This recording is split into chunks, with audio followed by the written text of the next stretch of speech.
ലത്തീൻ സഭയുടെ കൊച്ചി ബിഷപ്പായി ഫാദർ ആന്റണി കാട്ടിപ്പറമ്പിലിനെ തെരഞ്ഞെടുത്തു.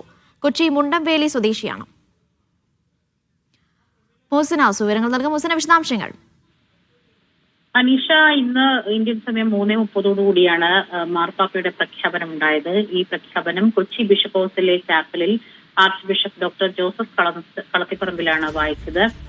വികാരി ജനറൽ ആയിരുന്നു ഫാദർ ആന്റണി കാട്ടിപ്പറമ്പിൽ.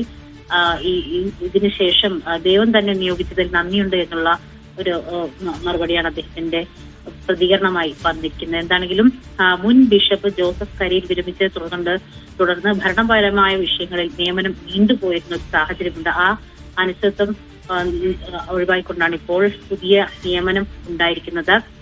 എന്താണെങ്കിലും ആ ഒരു സമയത്ത് Varapuzha archbishop doctor Joseph കളത്തിപ്പറമ്പിലിനെ അപ്പോസ്തലിക് അഡ്മിനിസ്ട്രേറ്ററായി മാർപ്പാപ്പ നിയമിച്ചിരുന്നു. ഇതിനുശേഷമാണ് ഫാദർ ആന്റണി കാട്ടിപ്പറമ്പിലിനെ പുതിയ ബിഷപ്പായി പ്രഖ്യാപിച്ചിരിക്കുന്നത്. അനീഷ്. ശരി, മോഹസിനാസുവാണ് കൊച്ചിയിൽ നിന്ന് വിവരങ്ങൾ നൽകിയത്.